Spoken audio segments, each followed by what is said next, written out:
BNP senior যুগ্ম মহাসচিব রুহুল কবির রিজভী বলেছেন, নতুন নির্বাচন কমিশনের কাছে অবাধ, সুষ্ঠু ও শান্তিপূর্ণ নির্বাচন আশা করে দেশের মানুষ।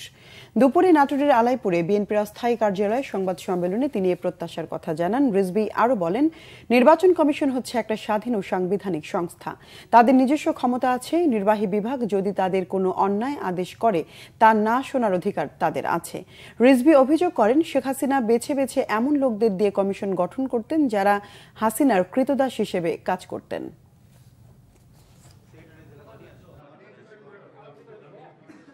শেখ হাসিনা বেছে বেছে এমন লোকদের দিয়ে নির্বাচন কমিশন করতেন যারা শেখ হাসিনার কৃতদাস হিসাবে কাজ করত। এদের কাছে অবাধ, সুষ্ঠু নির্বাচন, এদের কাছে কি বলে যে ইনক্লুসিভ নির্বাচন, এটার কোনো মূল্যই ছিল না, ভোটারদের কোনো দামই ছিল না। বর্তমান নির্বাচন কমিশনের কাছে সেই ধরনেরই মানুষের প্রত্যাশা। ভোটাররা নির্বিঘ্নে ভোট দিতে যাবে এবং ভোটের পরিবেশ থাকবে অত্যন্ত শান্তিপূর্ণ।